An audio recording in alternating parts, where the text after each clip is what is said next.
Hello, and welcome to I Know Dino, the Big Dinosaur Podcast, where we cover news, interviews, and discussions of all things dinosaur. Hello and welcome to I Know Dino. I'm Garrett. And I'm Sabrina. And today's podcast is brought to you by TRX Dinosaurs. They have innovative dinosaur art, including affordable posable dinosaur sculptures and puppets. And you can learn more at trxdinosaurs.com. This week, our dinosaur of the day is Plateosaurus, and we have a bunch of dinosaur news. But first, we want to give a big thank you to some of our Stegosaurus patrons. Specifically this week, we'd like to thank Lucas and Eli, Wyatt, the Georges family, John Heck, Lindsay Burns, and Janice. Yeah, thank you so much. We really appreciate all of your support and everything you do, and you really help us keep the show going. And we appreciate all of our patrons. So if you want to join this amazing group of people, then check out our page at patreon.com/iknowdino. We offer a number of rewards that hopefully you find appealing. Indeed. First in the news, we've got a new dinosaur. Yeah, this is a hadrosaur from China, and this paper was written by Jialiang Zhang and others. It's named Leyangosaurus youngi, and it's closely related to Edmontosaurus. You're probably familiar with that pretty massive hadrosaur from North America. And Leyangosaurus is named after Leyang, which is the city it was found in. Maybe it's Leyang. I'm not sure. It's in northeast China. And the species name, youngi, is, quote, in commemoration of the 120th anniversary of Dr. Cheng Chien Young's birth. And Dr. Young is the pioneer of vertebrate paleontological research in Liang and who has discovered many dinosaurs at this locality, end quote. That's nice. So I guess they timed this paper to release on the 120th anniversary. Why not? Of his if birth? It's close enough. Yeah, it's interesting. Or maybe it was just close enough to say that it was in commemoration of it without it being actually on the day. It's not the first paper to do that. Of an actual birthday? I don't remember that. Of a birth. You're right. But I remember commemorations of other things. Yes. With this discovery, they actually found fossils from 5 individuals, but despite that, it's actually very few pieces, very few individual fossils. So they're basically different parts of the skull, mostly dental batteries, it looks like, which is that part of the jaw that has all the teeth sticking out of it. And there are hundreds of teeth in these, as you would expect, because it's a hadrosaur, so they were grinding up all their food. They varied quite a bit in the size, so it looks like there were probably some juveniles and maybe adults. But they don't know much about the actual maximum size of it, because since all they found was skull remains, basically, it's not a very good indicator of the size of the animal. You want to find at least a leg bone, if not an arm bone. So hopefully they can find some more. Since they found 5 individuals, you'd hope that there might be some more bones around in that quarry, and we can learn a little bit more about it, other than it looks like it's probably like Edmontosaurus. And the other new dinosaur I want to talk about isn't really new. It's kind of newish. It was found in Patagonia in Argentina last year, and I don't think we talked about it at the time, but it's named Via venator exoni, and via comes from road, and venator obviously is hunter, as is in many dinosaur names. So they translate it to hunter of the road, which is a pretty weird name. And then exoni is from ExxonMobil, who funded the field work. That's pretty funny. Yeah, it's not as good as like a significant paleontologist's birthday, but, you know, good enough. It's an abelosaurid, and they found the skull, vertebrae, ribs, gastralia, which are kind of like ribs that float below the dinosaur's rib cage. So it like protects their stomach, basically, as well as some teeth that have chisel-shaped denticles, in case you're a denticle enthusiast. And again, those are like the serrations on the teeth. And they found the brain case, which is pretty cool.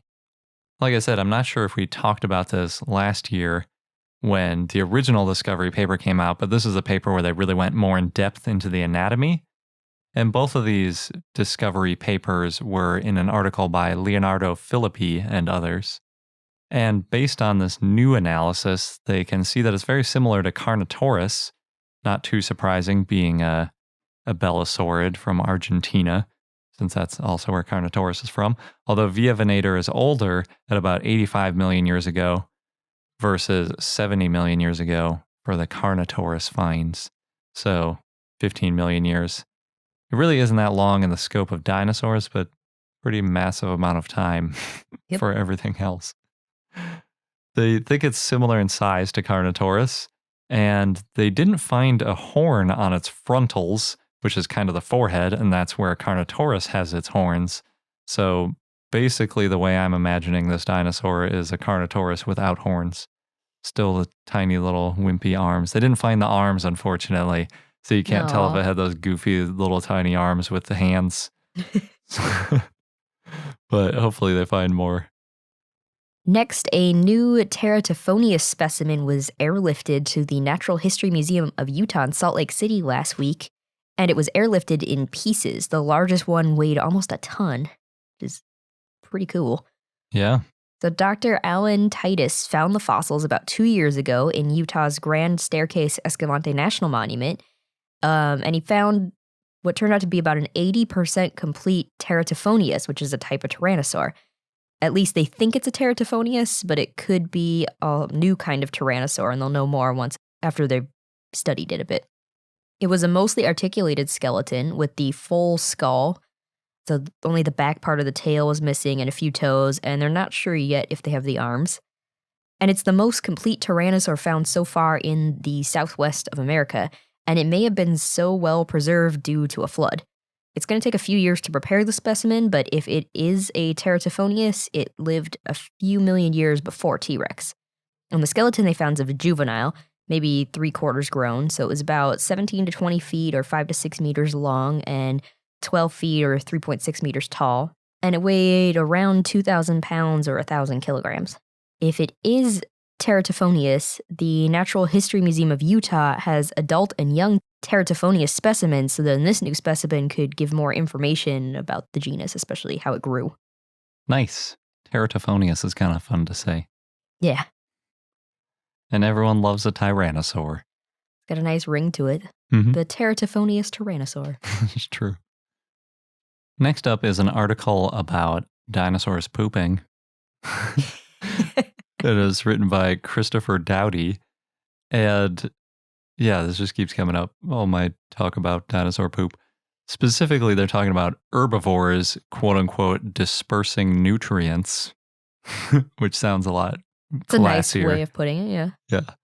And really, they are actually talking about dispersing nutrients because there's apparently been a long-standing theory that large herbivores spread nutrients around when they eat, and then they walk around and they poop out those plants, which makes sense. But really the question is, do large herbivores do that any more than small herbivores? Like if you just have a land that's covered in mice and bats and other small I see. animals, do they distribute nutrients as well as something like a sauropod or an elephant? So they decided to test this theory with statistics. And what they have as their data source is the used plant nutrient data that's collected from coal deposits, which are essentially old forests. So what they ended up comparing were two periods. They had coal deposits from the Pennsylvanian, which is in the Carboniferous, and ended about 50 million years before the Mesozoic, and therefore a little more than that, maybe 60, 70 million years before the first dinosaurs. And back in the Pennsylvanian, there were no four-legged herbivores anywhere, which is pretty crazy to think about. That is. So I guess it's just you have the first things coming out on land and everything starts out bipedal, and it takes a while before anything evolves four legs and starts eating plants. And as expected, they saw less well-distributed nutrients from the Permian based on these coal mines. Then flashing forward to the Cretaceous, I'm not really sure why they didn't compare anything in the Triassic or Jurassic. Maybe it was just a scope problem. And I guess if you're going to compare the largest dinosaurs, you want to go to the Cretaceous because all of the Cretaceous had sauropods. Mm-hmm. And you can't get any bigger land herbivores than sauropods, so I guess that makes sense. And lining up with their original hypothesis, they found that the nutrients were more evenly spread during the Cretaceous. I was a little bit skeptical about this, so I looked into what exactly they measured, and they looked at what they called plant-important rock-derived nutrients, which were things like calcium, magnesium, potassium, phosphorus, and sulfur. And the reason they said that they're rock-derived nutrients is the number one nutrient that plants need is nitrogen, you may be familiar with, but a lot of the nitrogen that plants get comes from the air and other sources, so it's not really a useful indicator for how well animals are distributing nutrients. On top of that, they brought in aluminum as a sort of baseline, and they found that the aluminum didn't change between the Pennsylvanian and the Cretaceous in terms of concentration or spread. So they think that since aluminum isn't used by plants and animals, it wasn't being selected for by these mega herbivorous dinosaurs. Interestingly, since spreading out these nutrients makes it easier for plants to grow, which in turn grows more sauropods, and so on and so forth, Dowdy told phys.org, quote, "Life makes the planet easier for more life," end quote. Good quote. I think that's pretty clever because it's kind of like they're composting and fertilizing the planet for themselves, kind of like the family of sauropods on Good Dinosaur, if you think about it. Yeah, in a way. They didn't show them fertilizing their crops. It was implied. I guess it was. So maybe they were unintentionally acting like the Good Dinosaur. I didn't really love the conclusions of this paper because the data is really messy, and I guess it makes sense because the Pennsylvanian coal deposits are in a totally different place and a different concentration than the ones from the Cretaceous, and potassium actually goes the wrong way. Potassium concentrations is going down when everything else was going up, which seems to run counter to their argument. And since they were only looking at 5 elements, one of them is going the wrong way. Doesn't really strike a lot of confidence in the theory. But it was published in Nature, which is a pretty prestigious journal. So hopefully the peer review process means that it's scientifically rigorous and we can believe that sauropods helped spread nutrients all across the land. I think people have thought that for a while. It's a matter of proving. Exactly. And I think this is a long way from proving it. It's just a little bit of evidence. The author did talk a little bit about why he thinks mega herbivorous animals have a bigger impact than small ones, and it's all about how far they move in a day. So if you think about a small animal like a squirrel or something, they don't really move around that much around a city or a forest in a day, whereas something like an elephant or a herd of bison or something really cover a lot of ground and therefore spread nutrients a lot farther. And they also mentioned that the lack of large wild herbivores today, really being the lowest it's been in a very long time, might mean that we're losing something in regards to how our nutrients are distributed around the planet. It's an interesting thought. Next, we have a few quick National Fossil Day stories, just following up, a couple weeks late, but anyway. First, Love in the Time of Chasmosaurs posted about creating these Fossil Day outreach materials for SVP. They're a set of trading cards that show 6 dinosaurs discovered at Utah's Grand Staircase Escalante National Monument. Bringing that up again. And so the cards included Utaceratops, Diabloceratops, Lythronax, Teratophonius, Gripposaurus, and Nasuceratops. And they're really colorful and graphic and fun, and I enjoyed looking at them. We also found the National Fossil Day song, which we mentioned last week, and it's this cute 2-minute guitar song. We'll post a link so you can listen for yourself. We've also got another update on the Triceratops found in Thornton, Colorado, that's now on display at the Denver Museum of Nature and Science. That Triceratops now has a name, Tiny. The Brantner Elementary School students, which are from a nearby school, were allowed to choose the name, and then they announced it on National Fossil Day.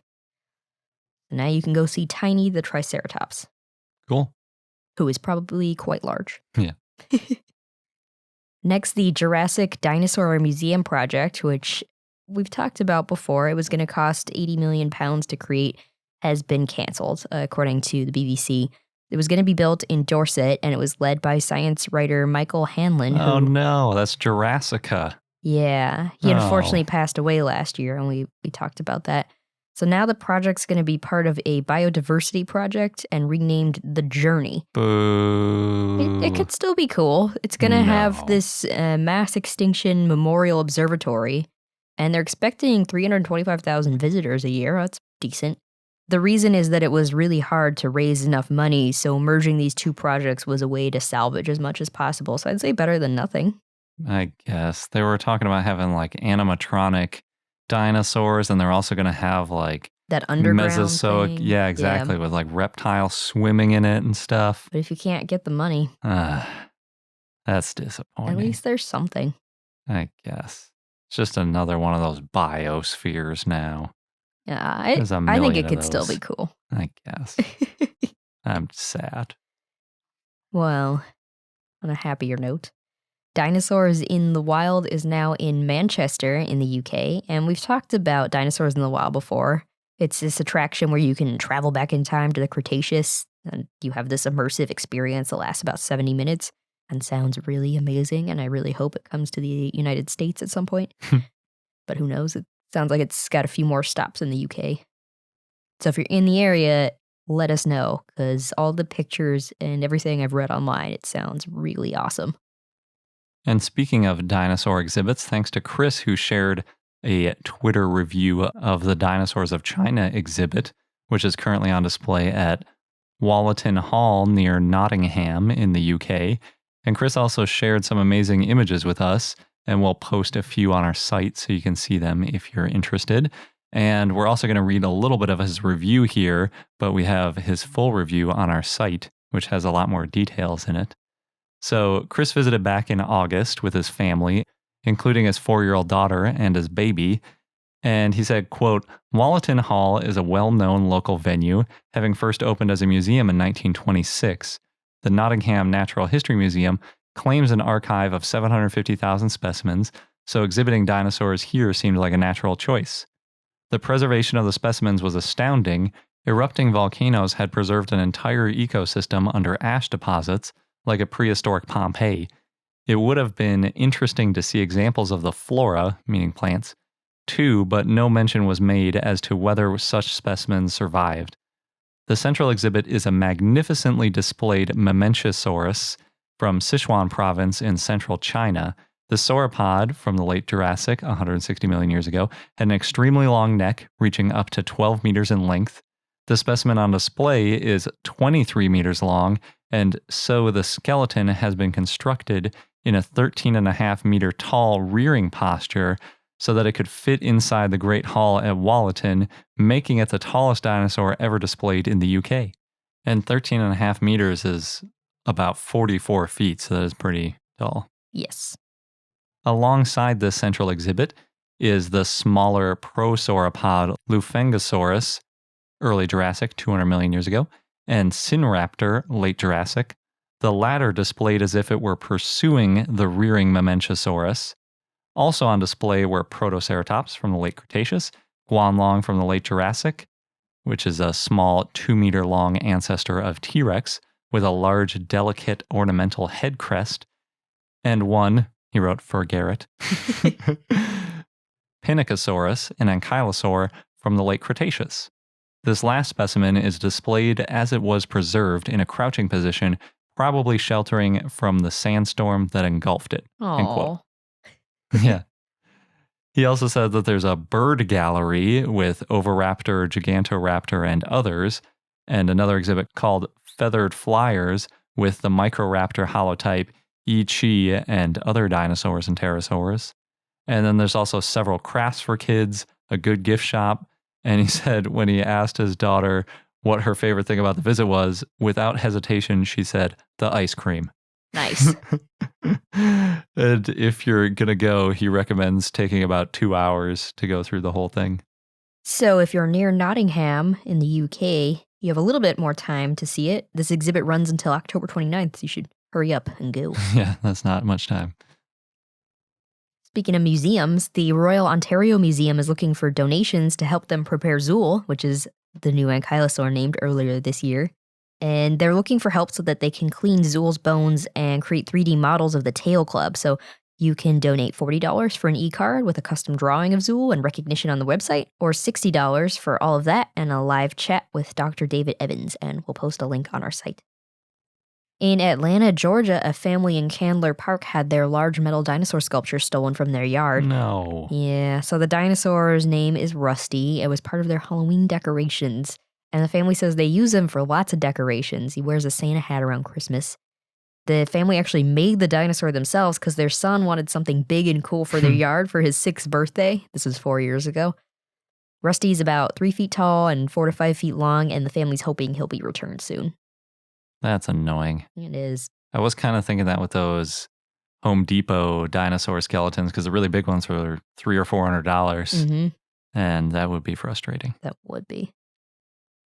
And last in the news, thanks to Chris who shared this one with us via Facebook, there's a video called The Best Balloon Animal Ever, which shares the work of balloon artist Mark Verge. And Mark says that he likes to make big sculptures, and he's made costumes and a pirate ship out of balloons.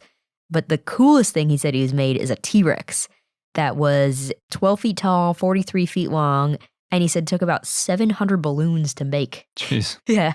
And because balloons lose their air, he had to do it very quickly. So he spent 40 hours, 3 days creating this. And he started with the vertebrae. There's a pretty cool time lapse in this video. And he said that the ribs were pretty challenging because they were large and required multiple balloons.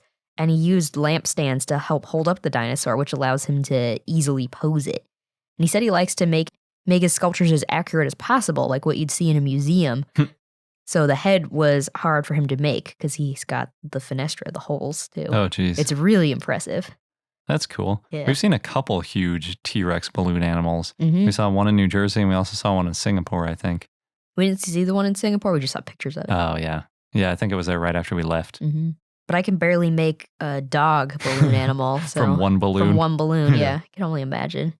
Plus the time crunch. Don't want the balloons to lose air. Yeah. Before we get into our dinosaur of the day, we have another word from our sponsor, TRX Dinosaurs. As Garrett mentioned earlier, TRX Dinosaurs makes these amazing posable dinosaur sculptures as well as puppets and animatronic dinosaurs. And you can see some really cool work in progress photos on their Instagram at TRX Dinosaurs. As of this recording, the latest one shows a work in progress of a posable velociraptor with the sculpted feathers. Nice. Yeah. And it looks like there's a few photos of that velociraptor. I think it's the same one that's been a work in progress. So you can see how it went from just the sculpture. Now there's a little bit of color. It's pretty cool. Nice. And we had our interview with Keegan, the owner, last week, episode 151, Delta Dromaeus. So you can go back and listen to that, and you can hear about the process of making these kinds of dinosaurs. But the best thing is that TRX Dinosaurs can make posable dinosaur sculptures and animatronic dinosaurs for museums, especially for small museums, because these are really affordable. There's a cool idea that you can make an exhibition a little more engaging by having movement. So, for example, you can have small dinosaurs running around a large dinosaur and show this kind of animated ecosystem. Maybe it's hadrosaurs running around a sauropod, or even little theropods, I think we talked about. Another plus side for museums is you can easily update these dinosaurs if and when, because there's so much data coming in about dinosaurs, that scientists find out more information, because they're kind of modular pieces, so it'd be easier to swap out when you hear maybe their tail looks a little bit different or something like that. So if you want to learn more, check out their website at trxdinosaurs.com or their Instagram at trxdinosaurs. And now on to our dinosaur of the day, Plateosaurus, which was a request from Ian and Cole via Patreon and Dinosaur4602 via YouTube, so popular dinosaur. Thanks, everyone. The name means broad lizard, though sometimes that's translated as flat lizard. Reminds me of Flathead, Littlefoot, and Land Before Time. But anyway, they're not the same dinosaur. It was a basal sauropodomorph that lived in the late Triassic in what is now Central and Northern Europe. And there's two species. There's Plateosaurus engelhardti, which is the type species, and Plateosaurus gracilis, though there used to be more species named. Johann Friedrich Engelhardt found Plateosaurus in 1834, so of course there's a lot of history there. And Engelhardt was a physician. He found vertebrae and leg bones at Heroldsberg near Nuremberg, Germany, and was described in 1837 by Hermann von Meyer. Plateosaurus was the fifth dinosaur named that's still considered to be valid. It was described before Sir Richard Owen named Dinosauria in 1842, but at the time it wasn't well known enough, and it was too difficult to determine if it was an actual dinosaur, so it wasn't included in the genera that defined the group. There were only 3 genera in that group at the time. It was Megalosaurus, Iguanodon, and Hylaeosaurus. But since that time, more than 100 skeletons have been found. Yeah, they find them all the time. Yeah. So Plateosaurus fossils have been found in more than 50 localities in Germany, Switzerland, and France. 3 locations in particular had a large number of specimens. There's Halberstadt in Saxony-Anhalt, Germany, Trossingen in Baden-Württemberg, Germany, and Frick in Switzerland. In the 1910s to 1930s, about 40 to 50 Plateosaurus skeletons were found in a clay pit in Saxony-Anhalt. Some of them were assigned to Plateosaurus longiceps, which is a species that Otto Jekyll described in 1914, but is now considered to be a junior synonym to Plateosaurus engelhardti. Most of this ended up at the Museum für Naturkunde in Berlin, but unfortunately a lot of it was destroyed in World War II. Oh. Trossingen, in the Black Forest in Germany, the Swabia region, had multiple excavations between 1911 and 1932, led by Eberhard Frost and Friedrich von Huene, and then in 1932, Reinhold Seemann found 35 complete or partially complete Plateosaurus skeletons and fragments from more than 70 individuals. Because so many Plateosaurus fossils were found there, Friedrich August von Kenstent nicknamed Plateosaurus Schwabischer Lindwurm, the Swabian lindworm or Swabian dragon, after a type of serpentine dragon. Unfortunately, many of those fossils were destroyed in 1944 when Stuttgart was burned after an Allied bombing raid. But Rainer Schultz, curator of the State Museum of Natural History Stuttgart, which was built after, found in a 2011 study that, quote, the scientifically most valuable material is still available, end quote. So That's good. Yeah. Yeah, way too many scientific things as well as people were just annihilated during World War II with all these bombing raids. It's really a shame. It is.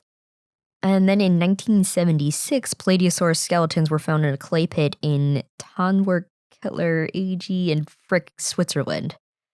And excuse my pronunciations. Plateosaurus is also the first dinosaur found in Norway. In 2006, workers of an oil platform were drilling through sandstone and found a fossil that they thought was plant material. The drill core with the fossil was over 7,400 feet or 2,200 meters below the seafloor, and Martin Sander and Nicole Klein analyzed it and found that it was a bone that belonged to Plateosaurus. Yeah, that was my fun fact as the deepest dinosaur discovery ever. Didn't realize it was also the first one found in Norway. Yeah. Plateosaurus has also been found in Greenland in the Fleming Fjord Formation. Ooh, alliterative. The etymology of Plateosaurus isn't that clear, as I said, flathead or broadhead.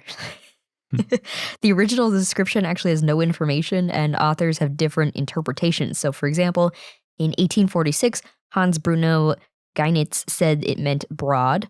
Also in 1846, Agassiz said it was ancient Greek for paddle or rudder, which translates to pala in Latin, which means spade, and so he renamed the genus Plateosaurus, probably from Greek, which means broad or flat, and then created this invalid junior synonym. And later authors refer to this and the secondary meaning of flat, so the name is often translated as flat lizard.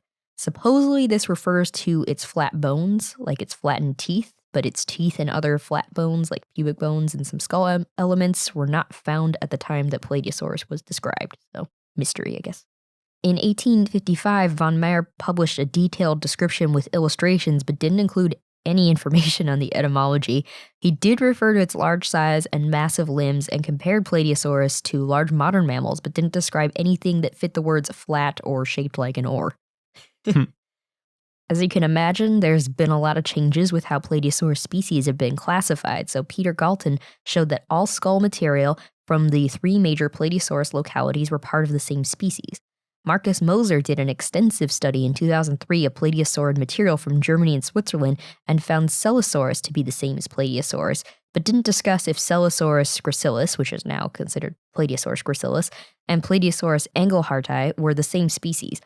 Adam Yates later said that Plateosaurus gracilis might be a metataxon, which means there's no evidence that the material assigned to it belongs to one species or several species, because the holotype of Plateosaurus gracilis doesn't have a skull, and other specimens with skulls are not similar enough to be sure that it belongs to the same taxon. So there may be more Plateosaurus species. Some scientists think there are more than 2 Plateosaurus species, and that would include Plateosaurus erlenbergensis, but not everyone agrees, and this doesn't take into account Moser's work. Galton did a lot of work in reducing the number of Plateosaurus species, though. He said that Plateosaurus trosigensis, Plateosaurus frasianus, and Plateosaurus integer were the same as Plateosaurus longiceps. However, Marcus Moser found that Plateosaurus longiceps was a junior synonym of Plateosaurus engelhardti, and that other species in other genera also belong to Plateosaurus engelhardti, including Dimodossaurus poligniensis, Gracilosaurus robustus, Gracilosaurus torgeri, Pachysaurus ajax, Pachysaurus giganteus, Pachysaurus magnus, and Pachysaurus vitselianus. So now we're just down to the 2 Plateosaurus species. Plateosaurus engelhardti has a lectotype that was named in 2003 by Marcus Moser of a partial sacrum that was probably from near Heroldsberg. The type specimen of Plateosaurus gracilis is incomplete, and it's kept at the Staatliches Museum für Naturkunde in Stuttgart, Germany. Plateosaurus is part of the family Plateosauridae, which was named by Marsh in 1895. It was a bipedal herbivore. Scientists have hypothesized many ways that Plateosaurus would have stood. Von Huene thought that they were bipedal. Jekyll thought they were quadrupedal and sprawled like lizards, though later on he thought that they could hop like kangaroos. And German zoologist Gustav Tornier made fun of him for it. And Frost thought that they had a reptile-like posture. Then later scientists thought that they were quadrupedal and they moved slowly, and then bipedal when they wanted to move quickly, and Moser showed that its tail was straight. In 2007, Bonin and Center did a study that showed that Plateosaurus could not pronate its hands, which means they couldn't face the hand downwards so that they could walk on them. So that would have made them bipedal only. Also, their hind limbs were about twice as long as their forelimbs. Plateosaurus probably walked on their toes, and they increased their speeds with higher stride frequencies. Plateosaurus had muscles that could not provide a spring, meaning one hind foot had to touch the ground at all times. Basically, it could only speed walk. Scientists have been able to reconstruct what its rib cage looked like when inhaling and exhaling, since ribs were connected to the dorsal vertebrae with 2 joints and acted like a hinge joint, and they found that it was similar to birds, so Plateosaurus probably had an avian-style flow-through lung, this bird-like respiratory system. They also had air sacs similar to modern birds. Because birds evolved from theropods and not sauropods, this means either the avian respiratory system evolved twice in sauropodomorphs and theropods, or that this respiratory system evolved before dinosaurs split into the theropod and sauropodomorph groups. Plateosaurus came in all different sizes. You can imagine over 100 specimens. So adults could be between 16 and 33 feet, or 4.8 to 10 meters long, and weigh between 1,300 to 8,800 pounds, or 600 to 4,000 kilograms. That's a big range, and big overall. Oh, yeah. Plateosaurus gracilis, which, again, used to be called Celosaurus gracilis, was a little bit smaller, about 13 to 16 feet, or 4 to 5 meters long. Plateosaurus grew rapidly as a juvenile, but then they had this varied growth rate and grew to different sizes. This is probably based on food availability. So, for example, some fully grown Plateosaurus were only 16 feet, 4.8 meters long, while others were 33 feet, or 10 meters long. That really makes me think subspecies too, though. Yeah. If not just different species or genus. Yeah, could be. Sander and Klein found that some Plateosaurs were fully grown by age 12, but then others grew slowly until age 20, and at least one was growing rapidly at age 18. The oldest Plateosaurus found was 27 years old, and it was still growing. But most Plateosaurs found were between 12 and 20 years old. And the youngest Plateosaurus found so far was 10 years old. Plateosaurus may have lived a lot longer than 20 years, since many of the fossils found were of Plateosaurus that died in accidents. In the late Triassic, Plateosaurus was one of the main herbivorous dinosaurs in Europe, so it would have been one of the largest land animals at the time, and it was probably common prey for early theropods as well as archosaurs. Plateosaurus had a small skull and a long, flexible neck. The skull was narrow and long and had large eye sockets, and they had sclerotic rings in the eyes. So Plateosaurus may have been cathermeral, which means they would have been active throughout the day and night. Their eyes were directed to the sides, so they had this all-around vision and could watch out for predators. And they had a long muscular tail and short arms, especially compared to other sauropodomorphs. They had a large thumb claw in each hand, which may have been used for defense or for getting food, and Plateosaurus was probably herbivorous. They had broad leaf-shaped teeth and a skull that could have a strong bite, which would have been good for slicing and mashing plants. And they also had a large digestive system, so they could have eaten tougher plants. No gastroliths have been found with Plateosaurus so far, so they probably didn't need them to help them digest. And in 2016, a team of researchers in the UK, led by David Button, created these 3D computer models of the skulls of Plateosaurus and Camarasaurus to study the evolution of sauropods and their ancestors and how they ate vegetation. And they found that Camarasaurus had a stronger bite force than Plateosaurus, as well as a different shape in the lower jaw. But Plateosaurus could chew faster than Camarasaurus. It had a longer tooth row, possibly because it was at least partially omnivorous, like other sauropodomorphs, and being able to close their jaws faster would help them with prey. Plateosaurus also had heterodont teeth, which means different types of teeth, and that shows that it probably ate different types of material, which may have included small animals. Why not? Yeah, why not? The 3 main sites where Plateosaurus was found are nearly monospecific assemblages, which means that they basically only contain one species, though theropod teeth have been found there and some remains of an early turtle. And they also have only found adults or subadults. Scientists have had different ideas about how Plateosaurus wound up in Trocean. Frost thought that it was because they waded too deep into mud. Jekyll thought that they waded into swamps and drowned. Von Huene thought that the weakest ones, mostly subadults, died in the desert and then sank in the mud of water holes. And Seaman thought that Plateosaurus herds went to large water holes and some got pushed in and got stuck and died. Good imaginations. A wide variety of hypotheses there. Definitely. It's not known for sure, though, whether Plateosaurus lived in herds. And then later, David Weishempel suggested that a Plateosaurus herd, even though we're not sure if they lived in herds, may have died in a mudflow, and that Plateosaurus was common at this time, which is why they were the only species in that locality. Another scientist, Reber, said that he thought Plateosaurus died of thirst or starvation and then was concentrated by mudflows. But then a reassessment by Martin Sander of the University of Bonn, Germany, found that Frost's idea of mud miring was true. Animals heavy enough sank in the mud, similar to the La Brea tar pits, and this explains why their bones weren't transported after they died, why juveniles and other animals didn't sink in with them and were not preserved, and why scavenging theropods didn't get stuck there because they were probably lighter and had larger feet proportionally. There's also no indication of herding or of a catastrophic burial. So, interesting. Plateosaurus was in Disney's 1940 Fantasia movie as part of the History of Life on Earth segment set to Igor Stravinsky's The Rite of Spring, and it shows a herd of Plateosaurus briefly digging for clams, though they wouldn't have done that in real life, but cool. Well, maybe, given that new research about eating animals for extra calcium. Maybe. I don't know if clams are around there. No, they might not have had good enough teeth for that, though. Clams are a little harder than some of the other stuff. Yeah. There was also a full-sized animatronic Plateosaurus about 20 feet long in the Walking with Dinosaurs live show. Which was great. Yes. And you can see a Plateosaurus in the Royal Belgian Institute of Natural Sciences in the Dinosaur Gallery. And our fun fact is about Luis Alvarez of Alvarez hypothesis fame. And he and his son Walter named the Alvarez hypothesis, and that's basically the hypothesis that an asteroid hit the Yucatan Peninsula about 65 million years ago, now redefined as 66 million years ago, at the Chicxulub impactor site, and that was the event that wiped out dinosaurs at the Cretaceous-Paleogene boundary. And they proposed that back in 1980.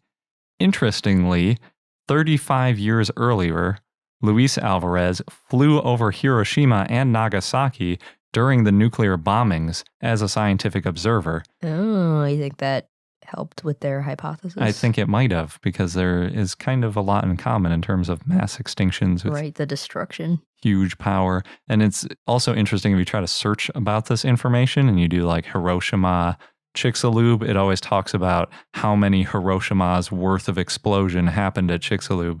Because that's kind of like the common moniker now for explaining these huge explosive forces.